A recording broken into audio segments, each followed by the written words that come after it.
it's a remarkable piece of footage. If it's a hoax, it's very well done. If it's not, then I would say it's probably revolutionary. It's a fake in my opinion. If you continue to ask questions that are out of bounds, I won't hesitate to terminate this interview. This is powerful because this is not a staged event. This is real.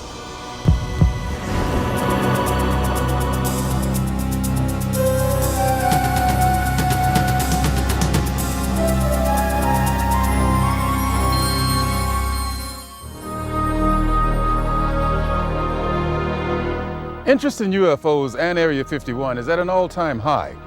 Last year, a highly rated TV special and best-selling home video purported to show an actual autopsy of an alien being from the famous Roswell, New Mexico crash of 1947. Many people and even some experts believed that autopsy footage was genuine. If that was indeed the body of an alien being from another world, could the footage in this program be the world's first hard visual evidence of an actual living and breathing alien being? An alien being communicating in an interview with a highly covert arm of the US government? If the footage we're about to show you is genuine, then this could very well be the most important video in the history of mankind, proving once and for all that we are not alone.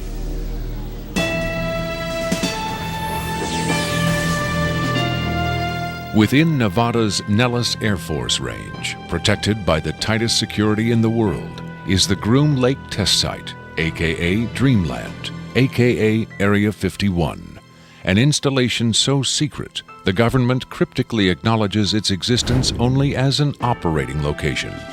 Until recently, the military flat out denied the presence of such a base. It has served as the testing ground for many secret research and development projects, such as the U-2 and SR-71 Blackbird spy planes, the F-117A stealth fighter, and now the SR-75 penetrator, the super-secret replacement for the SR-71. Every morning, a select group of specialists with high security clearances, some reportedly as high as 38 levels above top secret, arrive at McCarran Airport in Las Vegas to be flown to Area 51 aboard a Boeing 737. From the time they leave the ground until they return to Las Vegas at the end of each working day, they enter a world no outsider can ever truly know, except through rumor and the occasional shocking revelation. In 1989, a physicist named Robert Lazar went public with the stunning claim that the United States government was test flying dish-shaped aircraft of extraterrestrial origin at Area 51. Interviewed in silhouette by a Las Vegas TV reporter, Lazar, calling himself Dennis, claimed to be employed at a site on the outskirts of Area 51 known as S4, where he was part of a team attempting to back-engineer the saucers to discover the secret of their advanced propulsion system. It was a very sleek, thin-looking, flying saucer-shaped craft. There were 9 total. I only got to essentially work, back engineer, or analyze one of the craft. It's very plain. It's all one solid color, a grayish pewter color, the same color as the outside of the craft. There are no sharp corners anywhere. Every device in the craft, the seat, the amplifier housings, everything has a rounded corner on it, almost as if it was all fashioned out of wax and then slightly melted, so everything curved, even where the ceiling meets the floor on the end. Everything has a curve to it. Very, very plain, very wide open, very impractical use of space. And there are 3 levels. The lower level houses the amplifiers themselves that swing, the 3 of them. The center level is where you enter the craft, where the seats and the amplifiers are, and the top level is a small area, and I did not have access to that, so I don't know what's up there. Absolutely alien craft, there's no question about it. Well, first of all, the scope of the project was to back engineer it. If they were United States craft, we wouldn't be going backward trying to find out how they were built if we had built them. Second of all, the size of the equipment inside, the size of the seats, the materials that were in use, completely alien to us, pardon the pun, and the fuel, element 115, essentially non-existent. All these factors together, and of course the briefing information stating that they were alien craft. Along with Robert Lazar, rocket scientist David Adair is one of the few individuals who will go on record concerning his personal experiences with alien technology at Area 51. Was not of our origin. They shouldn't have let me see that. And then in the results of it, they locked me in a room. And the reason they locked me up in a room was because I wouldn't tell them any more about how the engine would function, and they started getting a little bit more perturbed about that. A former consultant to NASA and top aerospace companies, Adair claims that in 1971 he was brought in to study the engine of a downed flying saucer. What I was looking at was a technological marvel of its time, and it was a magnificent thing to see sitting there, and the whole situation just started really getting me more angry than anything, because the fact that they could sit on such a hunk of technology and not tell us about it. Here we are using liquid fuel engines and rockets at NASA, and here they got an engine that's probably, in theory that we know of, could be a speed of light, an engine capable of speed of light or even faster. Ufologist and lecturer Sean David Morton has appeared on Sightings, Strange Universe, and Hard Copy. He offers his own perspective on Lazar's stunning claim and the super-secret Area 51. Area 51 is approximately 135 miles north of Las Vegas. It sits in a box that's at the western middle corner of the Nellis test site. It was originally called the Groom Lake Facility, and Area 51 actually gets its name from a bombing classification. There's Area 49, 50, 51, 52, et cetera, et cetera. So one of the things that Robert Lazar told us was that if we simply went out to a black mailbox at 6:30 p.m. on Wednesday nights, that we would actually see flying saucers, that these objects would test, and that this was the military testing time between 6:30 and 9:30, and then early in the morning between about 3 a.m. and about 6 a.m. Vigorous efforts have been made by employees of the government and others to debunk Lazar's claims and discredit him personally. Nevertheless, Area 51 has become the center of a raging controversy, whether in fact certain clandestine agencies of the U.S. government are in secret contact with alien beings. Project Sigma was supposedly a deal between the United States government and various extraterrestrials that after the Roswell crash of 1947, that an organization called Majestic 12 was formed, and then in 1953, President Eisenhower was then brought in on this. Well, there was a negotiation going back and forth between the United States military, the government, and the extraterrestrials. Apparently, we had a number of things that the extraterrestrials wanted. Number one, the military needed hardware. We wanted technology, we wanted weapons technology, propulsion technology, metallurgy technology, and in exchange for this, the ETs were willing to trade us their hardware for our software, and software namely being us. What they primarily wanted was genetic material, and in exchange for that, they were willing to give us certain technological advances, like a number of flying saucers. It is out of Area 51 that the tape we are about to show you was supposedly smuggled. On Friday, July 26, 1996, the offices of Rocket Pictures, a producer-distributor of motion pictures and television programs, received a phone call. A male voice, identifying himself only as Victor, claimed to be in possession of a videotaped interview with an extraterrestrial being. Tom Coleman, president of Rocket Pictures, was intrigued enough to take the call. I, of course, thought this was some hoax. In fact, I thought it might have even been my brother at one point. But as we spoke, this was someone who seemed to be very serious. We went back and forth on this, and I basically decided that, this is a little bit too weird for me. Thank you and goodbye.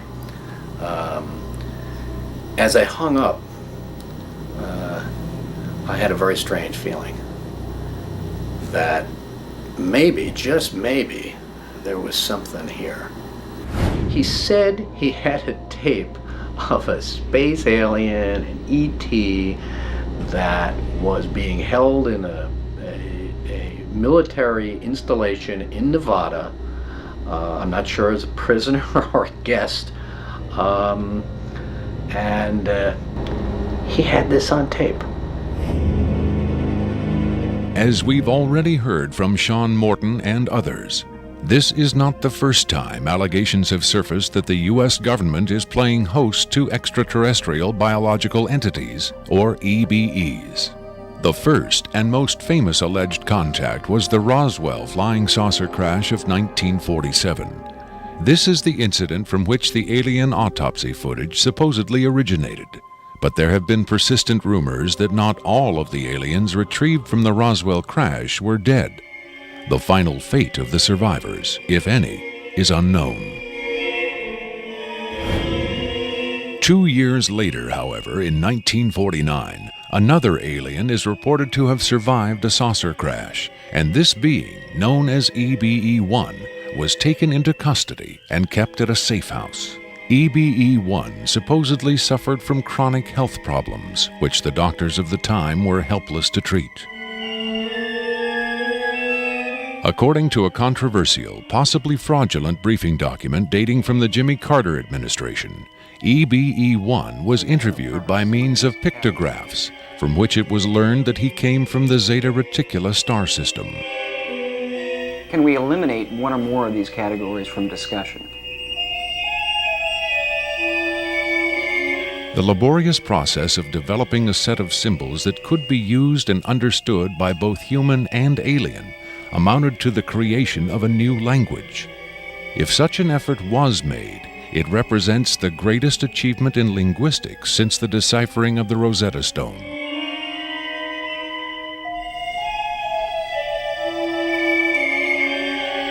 That such an achievement would be kept secret illustrates the hysterical paranoia of the time as the Cold War intensified under the threat of nuclear annihilation.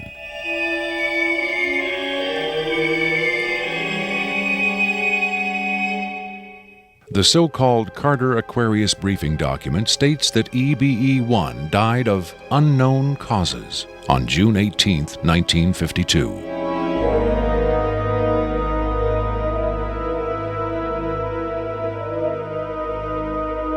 Skeptics who doubt the authenticity of the Carter-Aquarius document find it unbelievable that highly advanced alien beings would allow one of their own to die under the primitive medical care of a species that had barely begun to conquer its own diseases.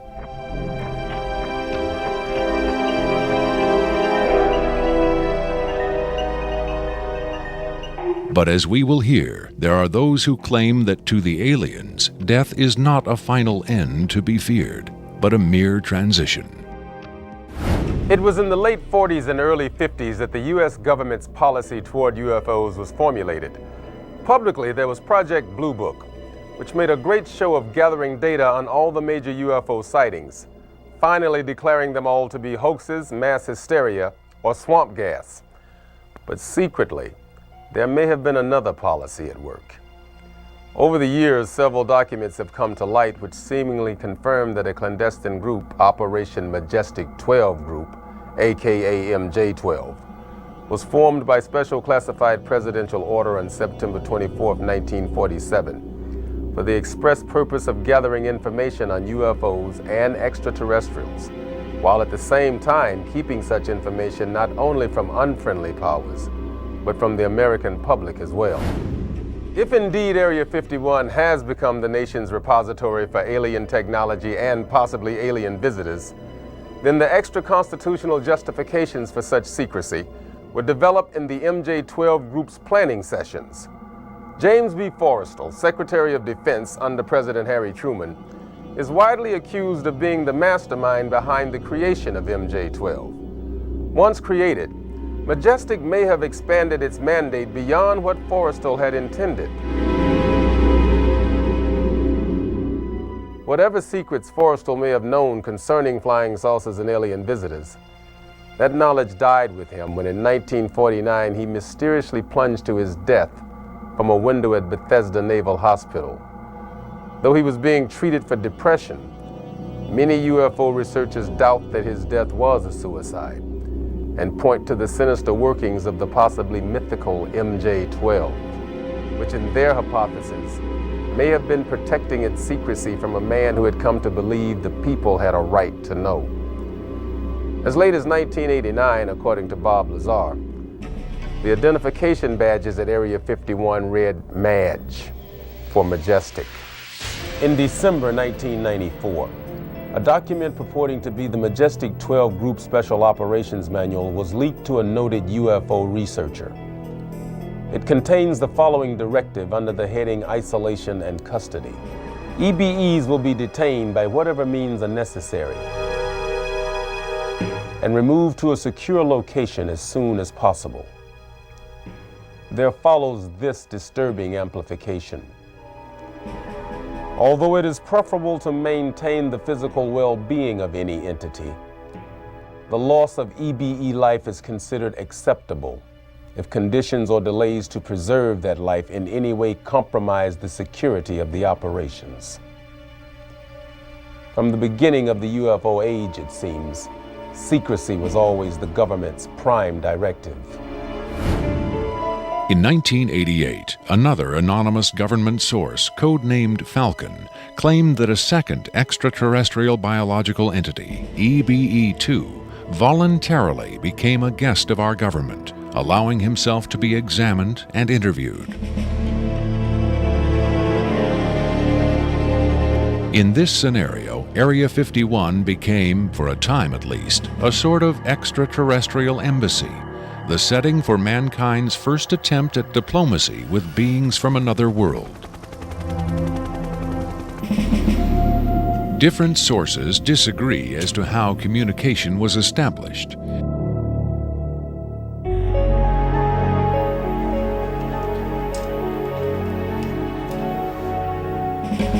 There is universal agreement that the EBEs are incapable or unwilling to speak human language.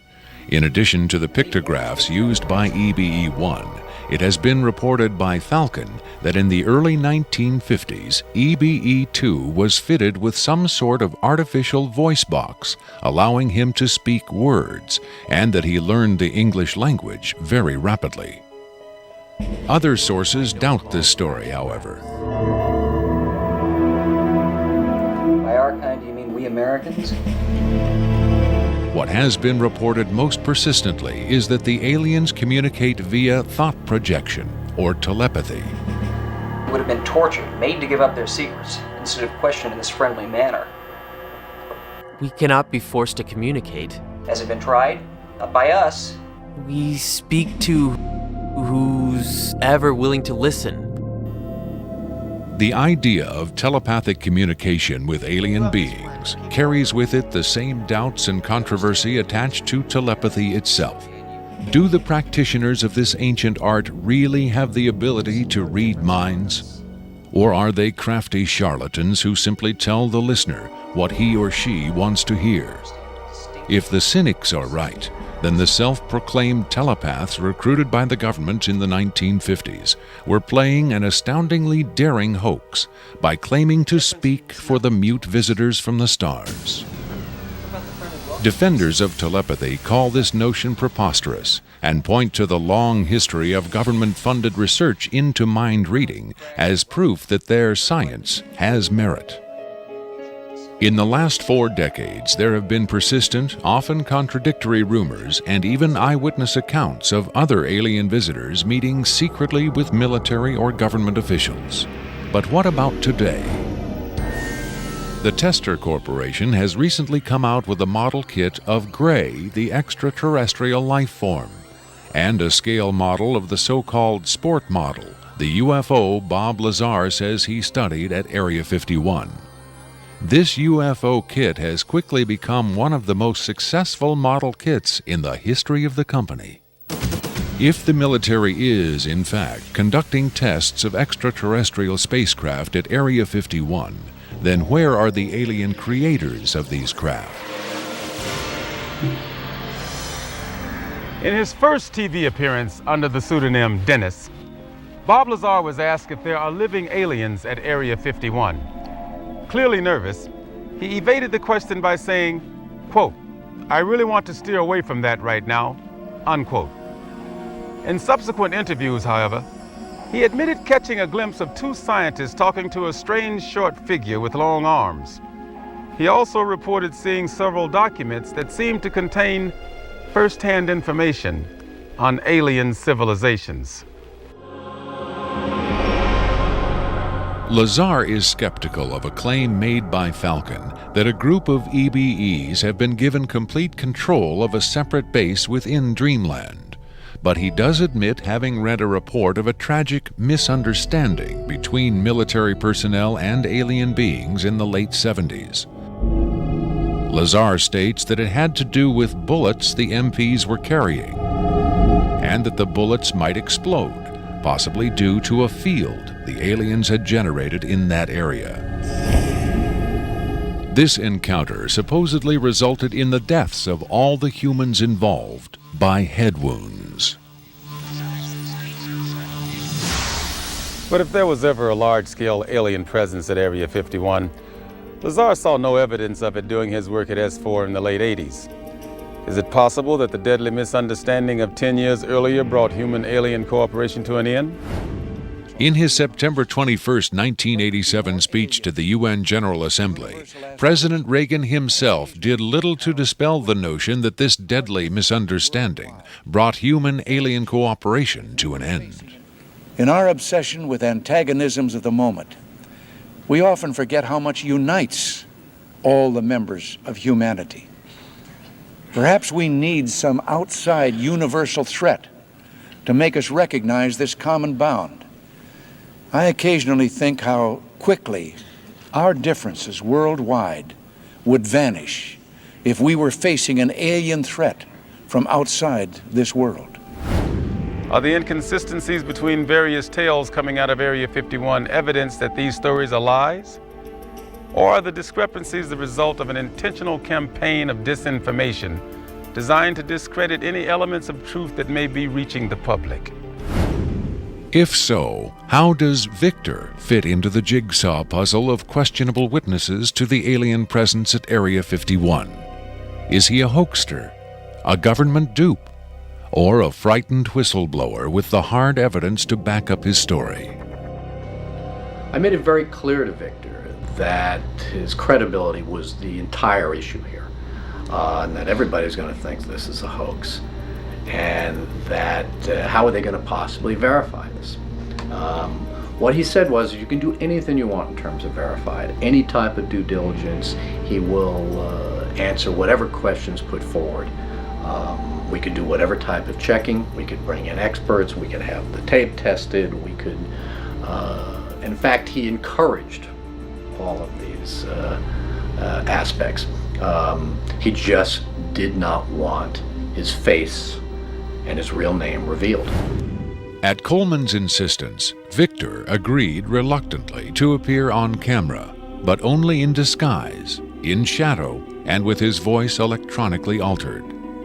The questions were agreed upon in advance, but during the actual interview, the discussion occasionally deviated from Victor's approved questions. What is your occupation at Area 51? I won't answer that. I have had reason to be present at Area 51, but I'm not going to clarify whether or not I was there as an employee. Are you saying you were there as a visitor? I'm not going to specify why or in what capacity I was there, only that I was there. Can you tell us how many times you were there? When I agreed to this, my fundamental ground rule was that I would not be asked to divulge personal data that might help pinpoint my identity. If you continue to ask questions that are out of bounds, I won't hesitate to terminate this interview.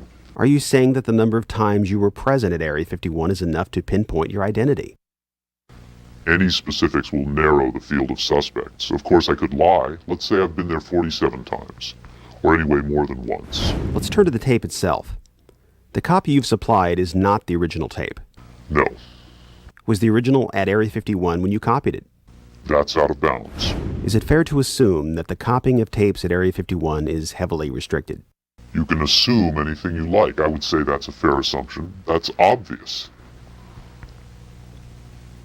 I will say that this tape was copied under special circumstances. Otherwise, copying it would have been impossible. Can you be more specific? More specific?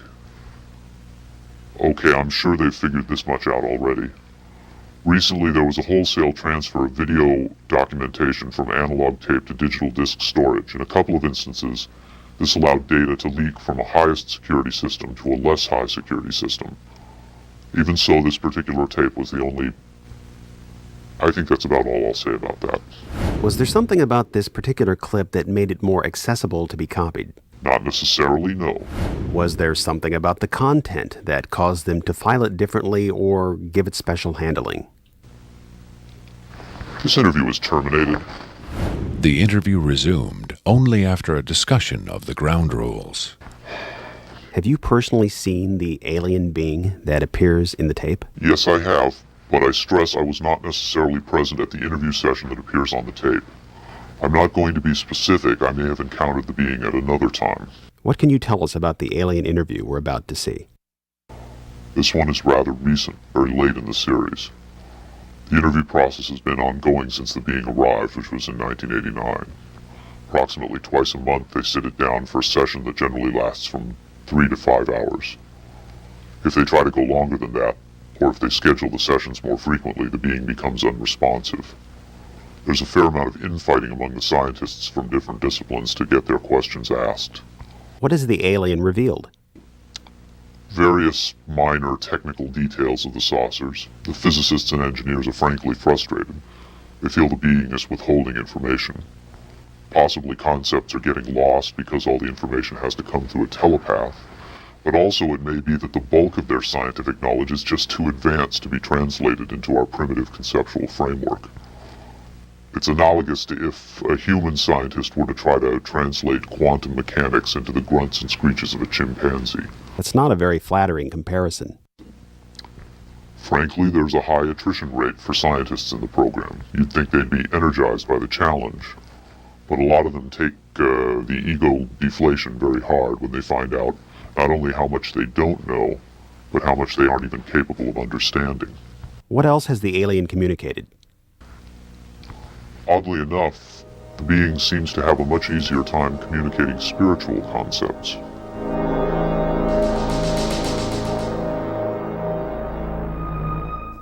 The human body is a vehicle, a vessel. The vessel must be maintained to serve the spirit with maximum efficiency. But a broken vessel can be replaced. The human spirit, or the soul, can have many vessels. Is the process natural or technological? Both are one. Technology is a natural excrescence of humanity. Technology is a process the vessel uses to perfect itself. So this transference of the soul from vessel to vessel, did your kind create the mechanics of it, or is it a natural... Did it predate the intellectual creation? Before understanding must come acceptance. And it's not technological. Well, I think what he's trying to say is that the question is meaningless. The soul can travel from vessel to vessel. Reincarnation, transfiguration, whatever. It's real. What I'm getting at is, does he know how it's done? Victor uses the term vessels to refer to the alien's conception of the body as a disposable vehicle for the soul.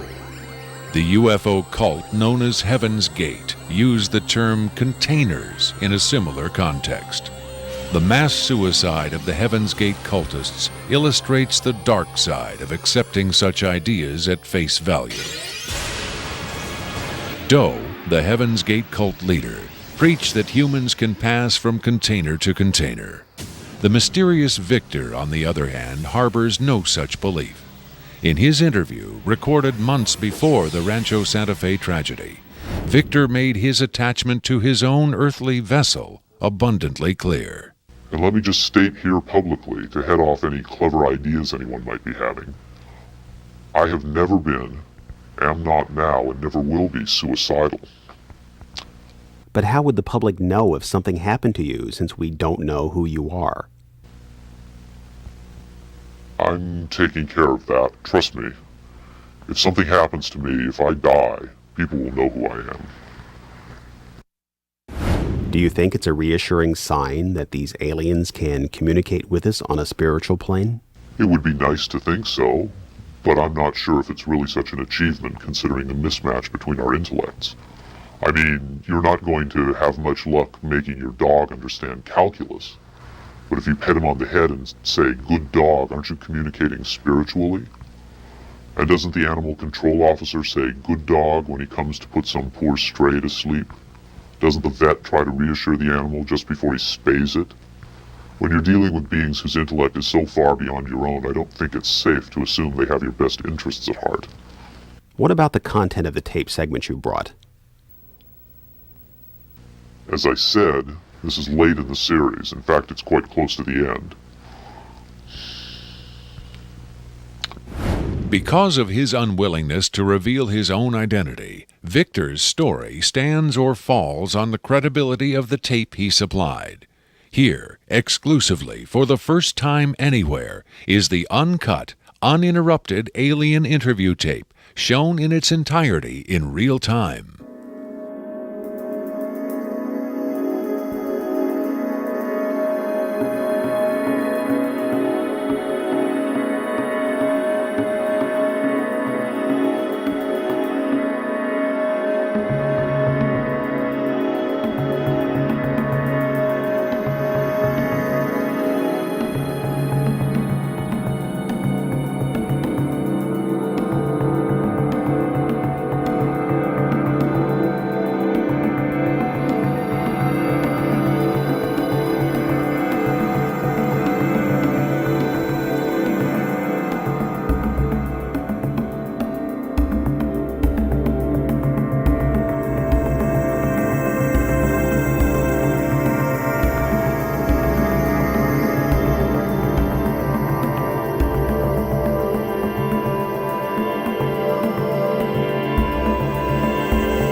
You removed the soundtrack from the tape before you turned it over to this program.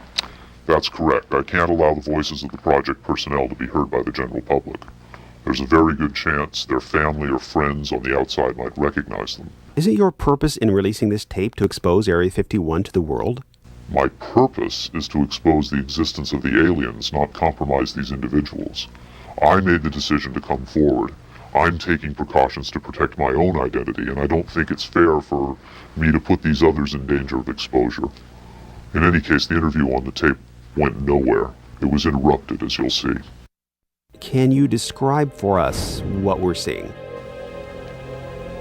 All right, we're looking at the interview suite at S4. It's kept dark for the comfort of the aliens.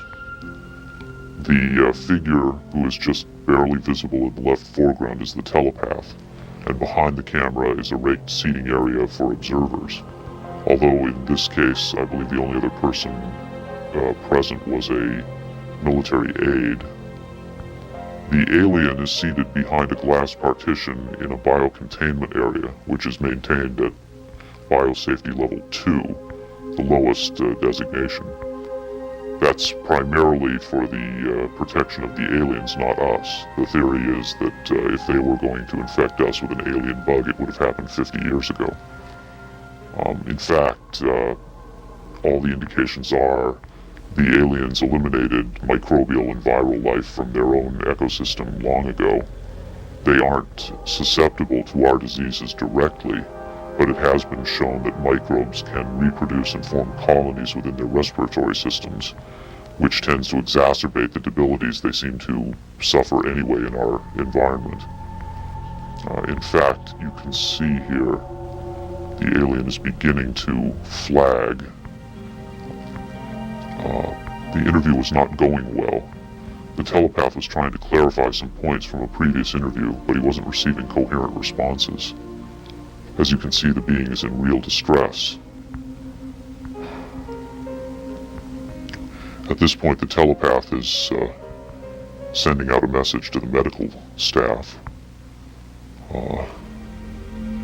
He's trying to communicate with the alien, but he's getting no response.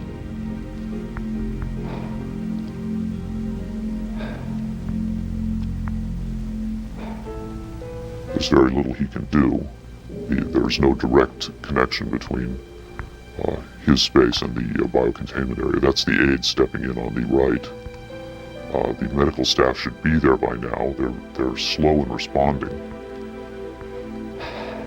There they are.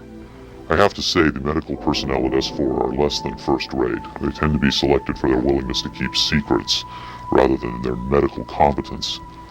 By the way, he's not shining that light into the eyes. It looks that way, but in fact he's checking for hemorrhaging around the eye sockets and in the nasal cavity.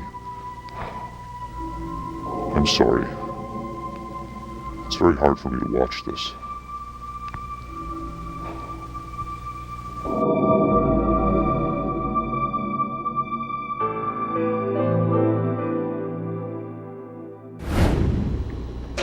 You're asking me if I think this is real?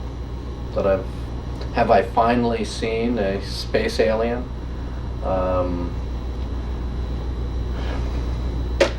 I don't know. But I do know this. I know that this is not a tricked up version like the alien autopsy. It doesn't attempt to distract you away from the alien. It doesn't have that cinema verite, black and white. It doesn't go to great lengths to try to fool the audience. It's straight ahead. It's an alien on tape. Pretty much the way you'd probably film it. The point is this: what if it is real? In evaluating the authenticity of the alien interview tape, the logical place to begin is with the videotape itself. What can the technical details of this recording tell us about its origin? Rocket Pictures sent Victor's original tape to the Phoenix laboratory of renowned image analyst Jim Delatoso. Using the most up-to-date digital technology, Delatoso tried to determine the tape's authenticity. I've been exploring, looking at different aspects of the image itself to develop questions for a matrix on is it real or is it fake. I grabbed a frame in the computer and we're outputting it now in digital format, and you can see that we have an absolutely solid picture. What we've done is taken the picture and moved it over so that we can look at the information that's in between the frames. Now, when we look at the motion video, we can see that it still is not bad. And when we have this little indicator down here, it tells me that the original image was transferred using some kind of time-based corrector. These are video screens up here, television, video monitors, and they're off at an angle. If this was shot using a video camera with lines on it, we would see moire patterns up there, and we don't see the moire patterns. So there's a probability that this was shot originally on film, possibly a film stock like 7252 or 7247, depending on the lighting. The idea that these images may have originated on film is in direct contradiction to Victor's statement that the interview was shot on video. On closer inspection, Delatoso decided the images could indeed have been recorded by a video camera under certain specific conditions. In this case, I get the sense of it that this was originally created using either film, transferred telecine to beta, and then this is the third generation, or it was taped under very low light conditions with the video gain boosted probably 12 dB. Even the emotionless analysis of a computer cannot provide a definitive answer. Delatoso's efforts yield tantalizing hints, but in the end they only increase the mystery. One of the key things about this creature are its eyes. Like the other experts, video analyst Jim Delatoso was emotionally affected by what he saw. He took the tape very seriously and offered this personal opinion. If someone faked this, I don't like these people. I think it's a bad thing for people to do, because if extraterrestrials come here, it's an incredibly important thing to understand who they are and why are they coming here. If this is not faked, I think we've got a glimpse here of a sense of communication with someone who came from a long distance away. When asked his opinion of the alien interview, Adair was careful to answer only in terms of his own experiences. If you're referring to the film where it's aliens being interrogated at Area 51, I don't know. I've never seen a UFO in my life. I've never seen aliens pickled in a jar or anything like that. But I know I saw an engine that wasn't from our terrestrial technology. If you look at an engine like that, it came out of a craft. If it come out of a craft, then that craft has occupants. So it's very logical to assume then that those occupants could still be here and they could be interrogating them, or they could have downed another craft since 1971. Makeup artist John Criswell has provided special effects creatures for many Hollywood motion pictures and television shows, such as Spaced Invaders and Babylon 5. Hired by Rocket Pictures to create the aliens for the recreation segments of this program, Criswell was very interested to finally see the real thing. By Hollywood standards, I would say it's a pretty decent puppet. Well, to be honest with you, I would love to buy this being real, but it's probably a hoax. Well, I think this is a really cool design, and it's a great concept, but I think I could have done better. Whoever did this, I mean, they could have a job in Hollywood in a minute, no problem. This one has a much creepier quality than the alien autopsy tape, I think.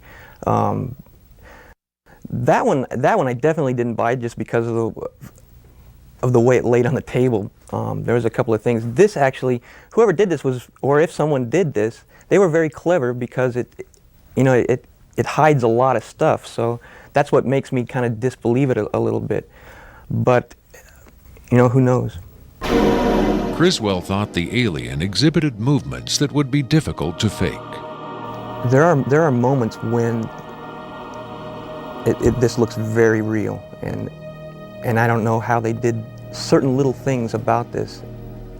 So right when I would say that it's definitely a puppet, he moves a certain way, or he'll lift up in the frame and all that, and all these little things are important to the, you know, to the character of it.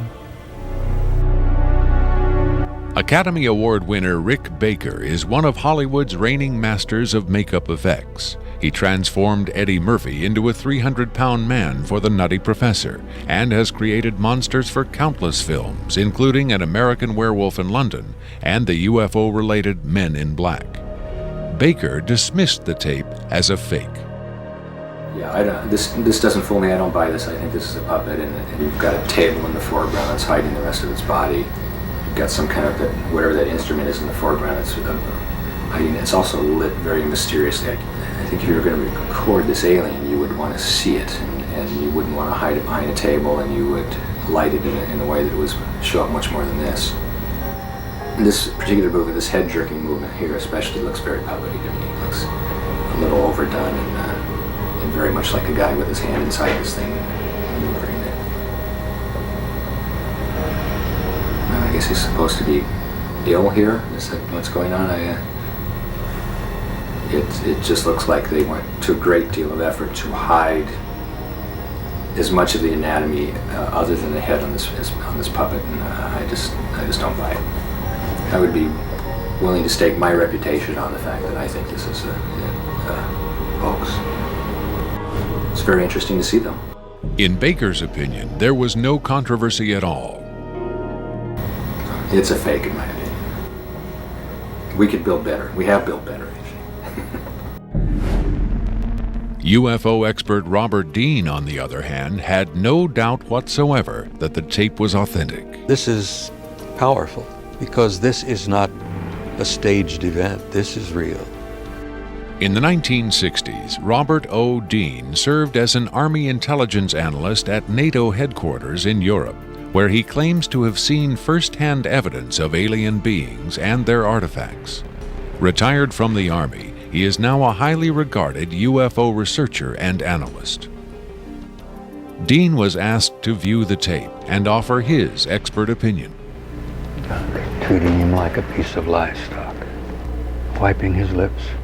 Calling on his own first-hand experience for comparison, Robert Dean was stunned and moved by what he saw.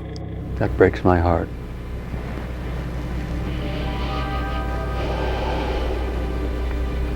I think you've got yourself a piece of legitimate footage here, and I think you've got your hands on some pretty sensitive material.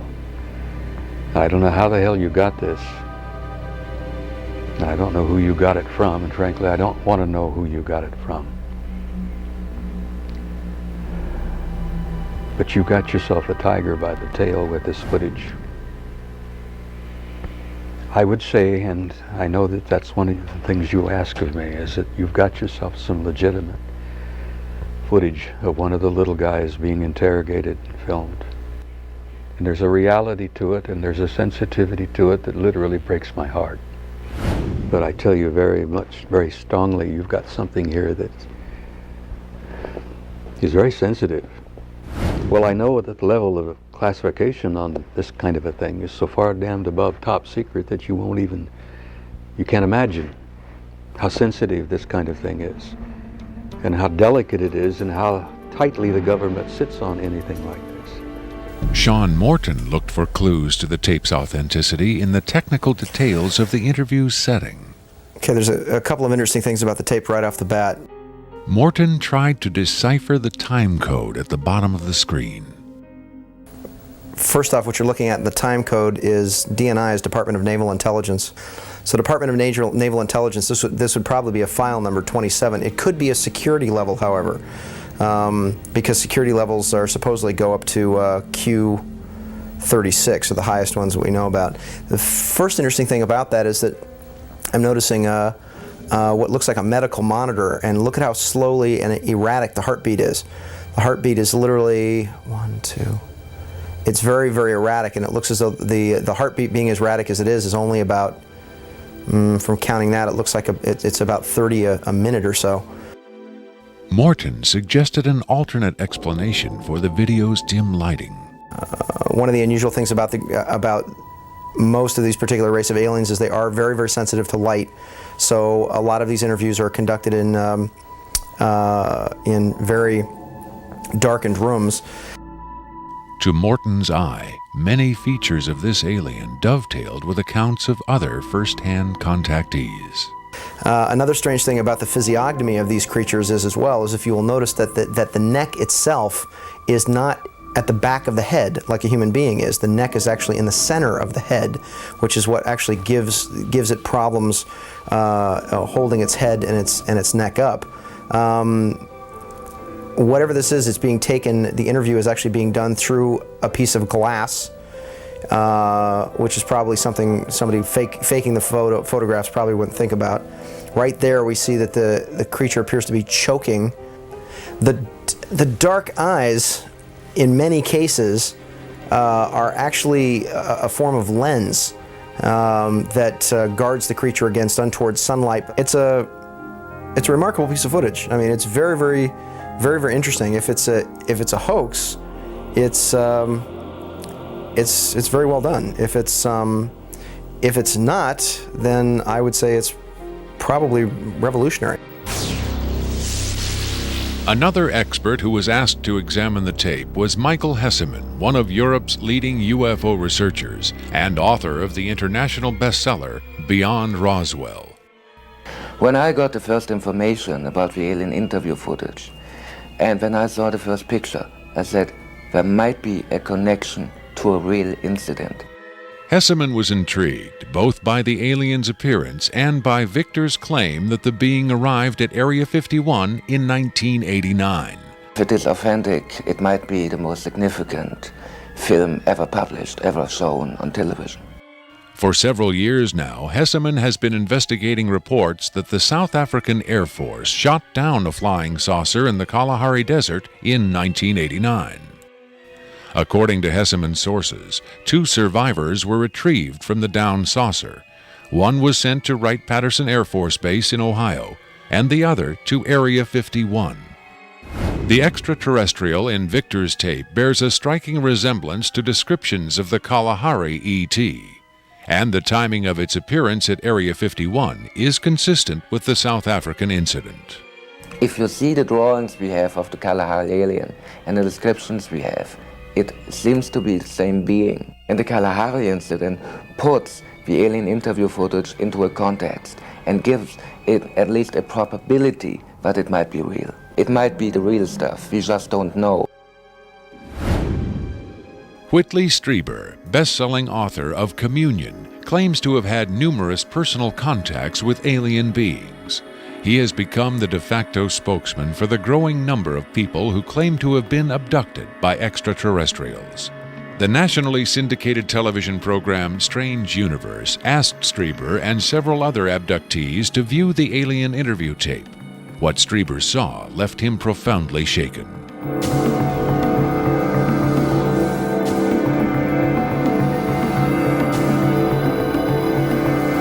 Strieber would not agree to be interviewed on camera for this program, but on Strange Universe, he had this to say.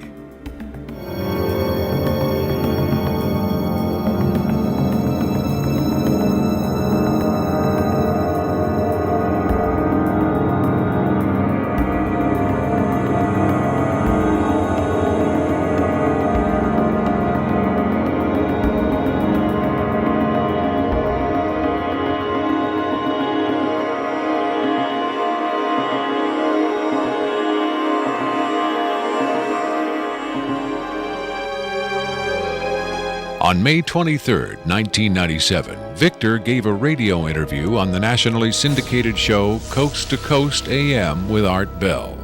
Speaking by telephone from an unknown location, Victor answered questions from host Art Bell and his guest, UFO expert Sean Morton. From the Kingdom of Nye, Coast to Coast AM continues with Art Bell. It is going to be a very interesting morning. Let's see if we've got Victor on the line. Victor, are you there? I'm here. Welcome to the program, Victor. Afterwards, this is what Bell and Morton had to say about Victor's credibility. What a hell of an interview, huh? Boy, oh boy, talk about making history on the radio. It was, as far as I could tell, he answered every question properly as far as exactly where the locations are, to the, descriptions of the, the transports, the 737s, to the CTS-43s, the retinal scans, the 5 levels at S4. A veteran of countless controversial interviews, Art Bell still found himself impressed by his encounter with Victor. In the first, I think, half hour, I sensed that I was getting a kind of a runaround, or that I was not satisfied with the quality of the answers that I was being given. But as the interview progressed, and Victor, to some degree, began to relax, I began to get a different sense, and that was that he was telling me the truth. I think Victor was scared. I think Victor really is scared. And so my judgment of the interview after about the first, maybe 20 minutes, half hour, is that we began to get some real information. It was a significant milestone. There's no question about that in broadcasting.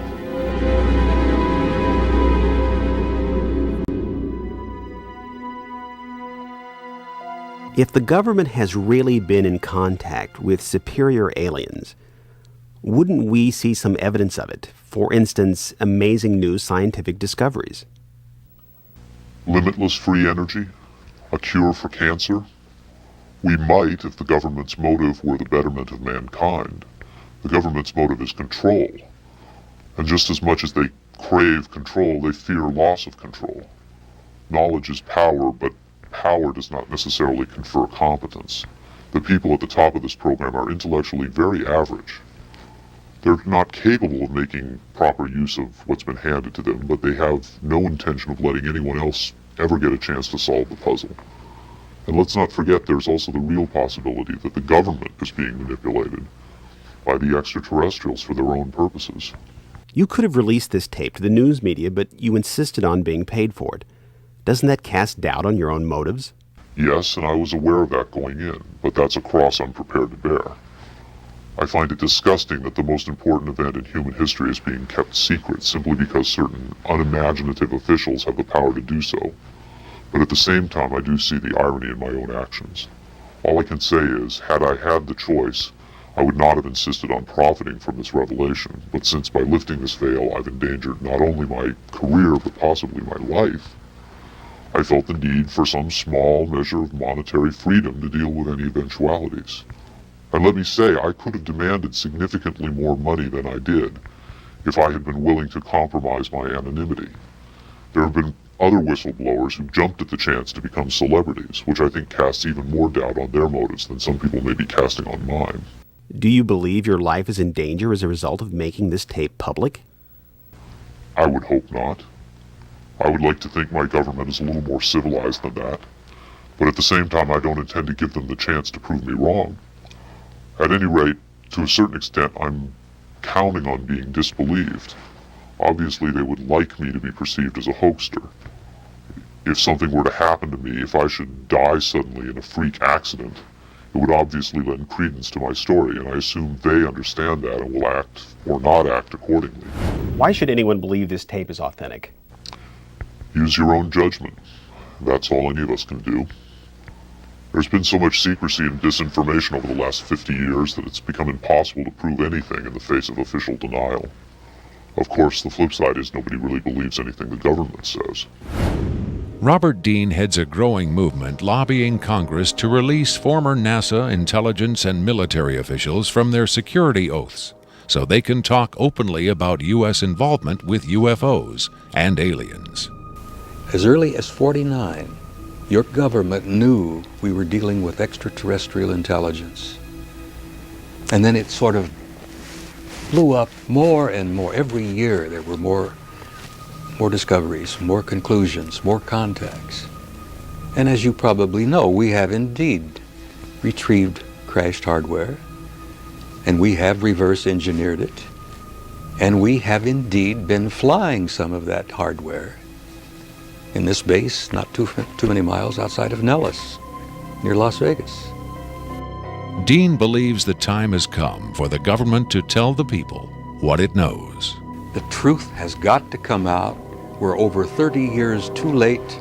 The people not only have a right to know, they have a need to know. And damn it, I stand in this belief, and I will say this and stand by this till the day I die.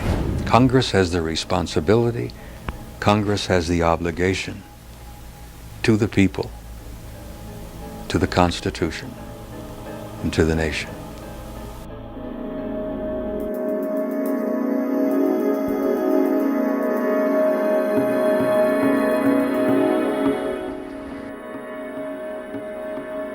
Did this alien die?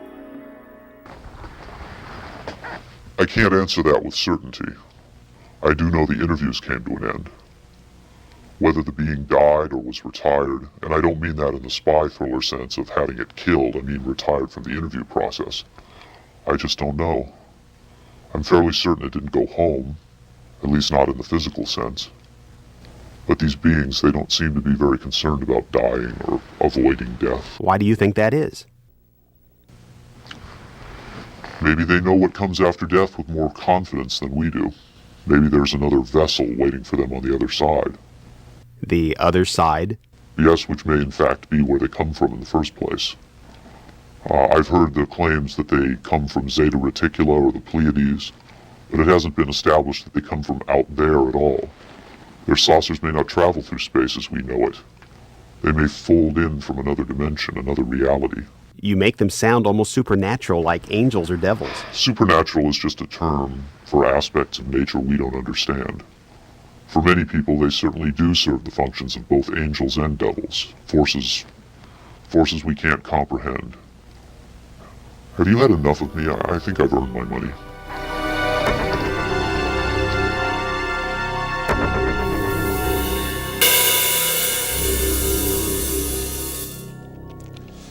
Is seeing believing? Can the images on this little tape really be what Victor claims?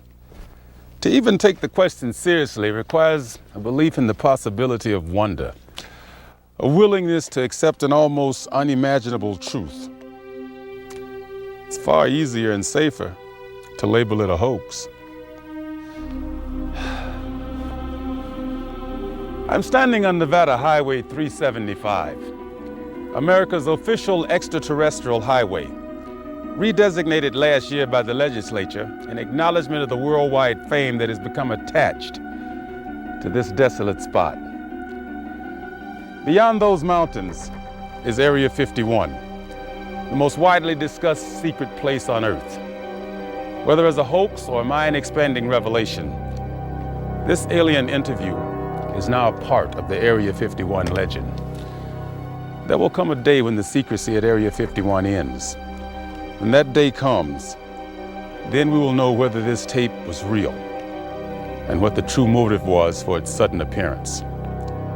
Until then, we can only speculate, investigate,